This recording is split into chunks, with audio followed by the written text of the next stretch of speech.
Hey, what's up everybody? It's Joe from GadgetryTech, and yes, this is a very different video because I'm excited to finally say I have my own ear pad. Now this is after months and months of work. Like I think we're close to 8 months now, if I'm not mistaken, maybe even more, from the initial phone call where we started talking about this and all the design iterations and production. All of this takes a lot of time. I learned a lot about the process, and I'm going to talk about all the nitty-gritty, all the background story, the details, so you know how this works, what my intentions were with this pad, and how it compares to others, because I'm not, this isn't going to change what I say about other pads. And it helps that I have objective measurements so I can show you how this sounds compared to other pads. And there are pros and cons. I wanted to make something that was very different, not to replace, but to complement maybe an existing pad you already have. So with that being said, if you decide to purchase this, a couple housekeeping bits. The retail price is basically $30, just under 30 bucks. You can buy it on Amazon and get free shipping, or if you go to Wicked Cushions Direct, I'll have a link there as well. On Wicked Cushions, there is a $5 shipping charge, but if you spend over $40, shipping is free. So if you haven't purchased a pad before, or you have a couple pads you want to buy and you go to that site, just get two instead of one, and then you save money on shipping there as well. So there aren't any special kickbacks with any of the links in the description. Obviously, it's my own product. It's a collab with Wicked Cushions, and with that, anytime someone makes their own product, there's some margins in there. And yes, I will receive a small kickback for every unit sold. Again, because I have direct hands in building and designing this product. It won't affect what I say about it though, because I know that there are things that people will not like about the pad. There are things that I don't like about the pad, but I had a very specific intention in mind when I made this, and I will, as accurately as possible, convey that so you don't feel misled and you get the right pad if you are looking to upgrade. So in addition to me going through multiple iterations, playing around with fabric materials, different compositions, sizing, dimensions, all of these things, I also solicited some feedback from other content creators. So there were a couple people I worked closely with to get some feedback. You may already know either of these gentlemen. One of them is Exclusive Ace, who is a Twitch streamer and YouTube content creator, focuses a lot on esports and competitive play, such as Call of Duty, of course. That's how at least I discovered him years ago. So I wanted to work with people I trust, or at least had a really strong foundation in certain areas, because that feedback is critical. I wanted to make sure I wasn't releasing something that may have been great for me and someone else is like, dude, this isn't it. The other person I work with is Bad C Tech. I trust his opinion on a lot of stuff. Again, he's someone I've been following for a long time, and I use their feedback to make sure that my design and performance is in line with real world expectations. So the whole process, now just to give you a really quick backstory on the design process, there are so many things to consider when making a pad. Now this is one of the older ones, so the dimensions aren't the same, but a pad material will feel different on your skin. It also has different acoustic properties and what is absorbed versus what is reflected back, and all of that will affect things like passive noise isolation, skin feel. It affects sound quality drastically. Whether it loses a seal, you lose bass. If it's very reflective, you might get a different level of treble emphasis. Now this pad, I designed this pad to focus more on long-term comfort and competitive play in a relatively quiet to moderate noise environment. Again, this was a lot of tuning and revisions until I finally came to the pad that gave me the sound signature I wanted. And I'm pleased to say that the pads are quite big. Now, when you look at it compared to the stock pad, there is a noticeable upgrade in size and thickness. And I have glasses here because I want to talk about glasses comfort as well. So when you look at the Wicked Cushion Freeze pad versus the Stealth, you're going to have some similar dimensions here. Now I'm approaching almost 50 millimeters of width on the Freeze pad. Mine is slightly more narrow, just depends on when you measure it. It's about 46 millimeters. Height on the Freeze pad and the center point is just about 60 millimeters, and height on the new Stealth pad again is about 60. Now depth is comparable as well. It's going to be a little bit harder to show on the camera, but we're going to do my best. Now this is roughly 29 to 30 millimeters. It just depends on where you place it, and there is a little bit of pad variance. Anytime pads are produced, you could gain or lose a millimeter or two. In this particular case, they are a little bit deeper. Now partly is because it depends where you measure it, but between 29 and 31 millimeters of depth. So plenty of depth there. Just to be clear, any pad will build up heat after a while. You're putting fabric on your ear. It's not like this is actively cooled. The difference is these just heat up differently. They can take longer to heat up. And this material, this jersey fabric material, which is like a sport fabric, tends to breathe really, really nice. So purely for the cooling effect, the freeze pad is still great for that. And then you have a leatherette outer, which has a lot of different style, choices as well. If you have a different finish or look that you're going for. I personally love this design myself. So this is the one that's always been on my black Nova Pro Wireless. So you get some choices there. The stock Nova Pro Wireless weighs 342 grams with these original pads. Now when you put on the freeze pad, it brings it up to 401 grams. So, 60 gram or so increase is noticeable. The suspension head strap does help offset that. One of the things I was going for with this is to keep the weight as low as possible, because I think as other headsets that are normally heavier, such as the Maxwell, if we ever started addressing other ones, I wanted to keep the weight as low as I could. Weight has increased just slightly, which is a pretty good feat considering that the pads are noticeably thicker and very plush. This brings it to 352 grams. So your mileage may vary by a few grams, but again, I just wanted to explain how that works. Now, the other difference is I'm not using a gel. This is a traditional soft memory foam. I wanted something that had a very lightweight, very spongy, pillowy feel. You can see that slow release memory foam. And I wanted to make sure it was great for glasses as well. Now the freeze pads have always been good for glasses because even though the inner foam is a little bit more stiff, the surface material is relatively soft. It has like a slow compression memory foam and it helps with glasses comfort. I wanted to make sure that if you wore glasses, you had a very consistent sound quality. So regardless if you have, like I have 3 Gunnars here, all different temples and frame designs, regardless of what kind of glasses you wear, when you put on a headset, the stock leatherette pads break seal and it significantly alters the sound quality. Even chewing or opening your mouth when you're using the stock pads tends to break the seal down here, and that affects the bass delivery. I wanted a pad that was very consistent in that regard, whether you wear glasses or not, and frankly, me personally, I love this type of material. Now, because it's a soft velour type fabric, it will build up a little bit of heat after time. It's not like a sweaty heat like a pleather. Pleather traps all of that in. This will just feel warm, almost like an earmuff or wearing a beanie, but not like so much so that it becomes uncomfortable, at least for me. Now the pad swap process is relatively straightforward. They basically just pop off. And I wanted to show you 2 different Nova Pro Wirelesses because it's important to understand from a design aspect and swappability standpoint. So this is the older Nova Pro Wireless, and you can see that you have the microphone bump there. That's for the active noise cancellation.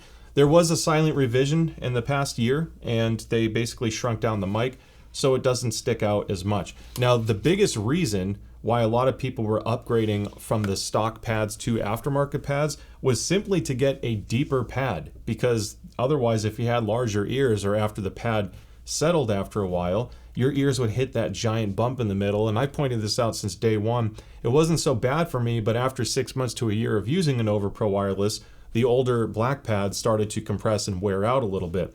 That's the other thing with stock pads. You might want to upgrade it in case yours is starting to flake or break down.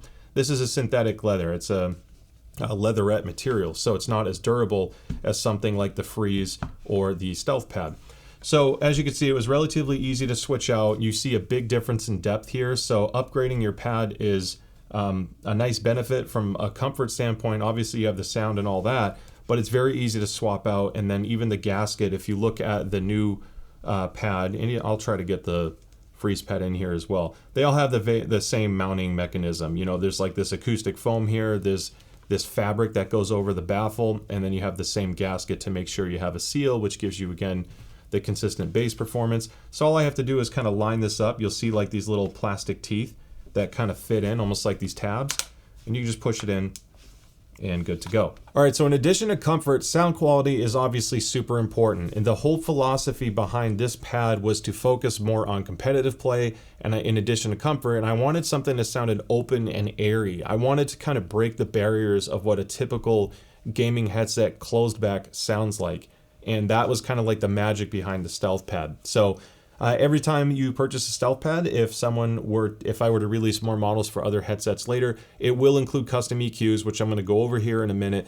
And I also want to point out that these EQs assume that if you have a Nova Pro Wireless, you're turning the active noise cancellation on, because that does affect bass delivery. And I wanted to make a pad that complemented that, because the benefits of having ANC when you're playing a first-person shooter means that if you have a PC fan that's making a little bit of a noise, or an AC unit, anything that's like a background constant noise, I wanted to be able to benefit from that without having too much bass. So this was kind of like my happy middle ground. The Wicked Cushion Freeze Pad benefits or has better active noise cancellation performance, with the stock pad having the best noise cancellation performance. So if that is important, you're trying to block out as much as possible, this may not be the best pad for you. It's designed to be leaky to help with sound quality, or at least my tuning philosophy. So I just want to point that out in case you're worried about losing that stock performance. Now, when you look at the measured sound quality of the stock Nova Pro Wireless, it's not bad. I think the way it measures versus what you hear, it varies slightly. The bass can sound a little bit bloated, and there is a little bit of a shout in that 2 to 3K area, almost like cupping your hands around your mouth. And it just affects the way you hear it. Depending on your hearing, that sounds a little bit shouty to you, or it may sound absolutely fine. It's not bad, but when you switch to the Wicked Cushion Freeze Pad, which has been the existing pad, there was a noticeable improvement. It sounded slightly less shouty, so it fixed some of that issue. It also softened up the bass a little bit, so it didn't sound as bloated or boomy. And overall, it was a more enjoyable sound experience. It even shifted the treble around a little bit as well, which helped, again, make it sound a little bit nicer. If you're using a lot of the stock Sonar game presets, like for Dota or Forza or Tarkov, whatever you're playing, the Freeze Pad is closer in line with the stock profile, only better in my opinion, so you can still benefit from all of those EQ profiles.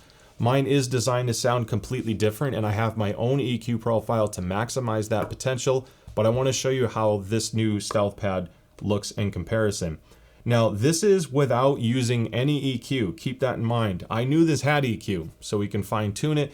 And when you look at the sound signature, the bass is further reduced. It actually gets a little bit closer to Harman. I have a little bit of a dip at 1.5K, which is to kind of help create a little bit more of a soundstage effect. And then it fills in more in the upper treble. It is noticeably brighter, and when you factor in the bass is reduced, you're going to hear a lot more clarity and a lot more detail. Without doing any EQ, I'll be honest, it's a little bit too sharp for me. It sounds like kind of sparkly and bright. And on some games, it'll sound absolutely incredible, and you may just turn on active noise cancellation, run the flat EQ, and just run with it and enjoy a lot of gaming. So if I just add my measurement after doing some custom EQ, that is the green line here. And when you compare it to what just the pad swap is alone, the bass profile is still filled in nicely. There's less of a dip in the mids.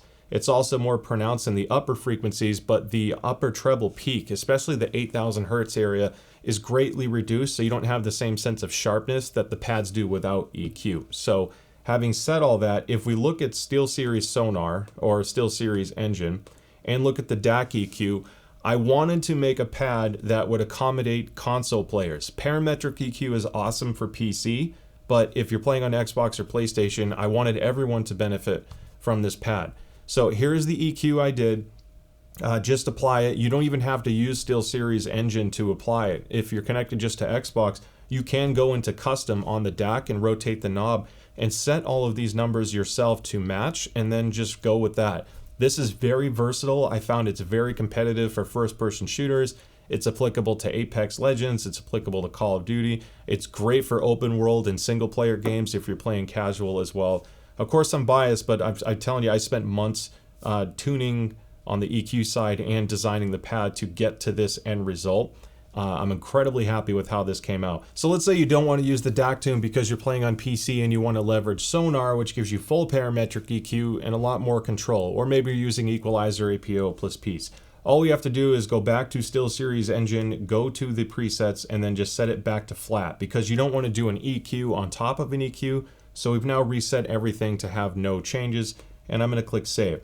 Then we're going to go to SteelSeries Engine, and we're going to turn on Sonar by toggling that little switch. Once this is on, I'm going to close this out. We're going to go back to Sonar, and on the mixer, first you want to make sure that your Nova Pro Wireless is set, because that's what the one we want to EQ, of course. Then, if you have this open, I have a link in the description below to automatically import the full parametric EQ settings for this headset with this pads. So if you were to click that link or paste it in your browser, this is what you'll be greeted with. We're going to cause it to have a little pop-up. And you can see it says GTX Wicked Cushion Stealth ANC EQ. Again, that's really important. Now it's adding an asterisk because I already have it saved on this PC. So I'm going to close this out, but normally you would click Save. From there, once we've done that, here's the EQ, which is going to look a little bit different than the DAC tune, partly because with parametric EQ, you get more control. I find the DAC tune to sound incredibly clear. I don't think Sonar is as clear as it used to be. They've had a ton of driver changes.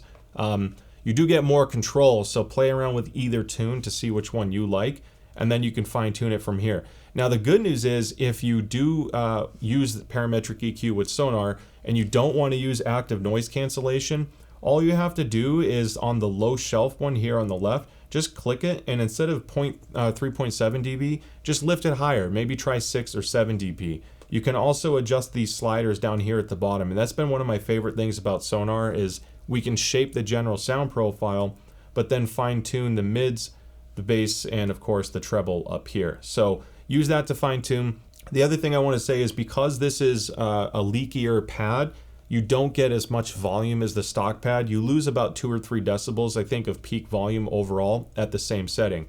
So if you happen to use Sonar, you can go to volume boost and slide this up just to get yourself a little bit more overhead again. It's still more than loud enough. Like I can still hit well over 100 decibels in Call of Duty, even on console. So I don't recommend boosting it unless you absolutely need to. But I don't want to hide the fact that it's just a little bit quieter than stock. Okay, so I'm obviously super excited about this headset pad. You know, the Stealth Pad represents something I've thought about for years, and in the past 8 to 10 months or so have finally come to a point where I can release it to the public.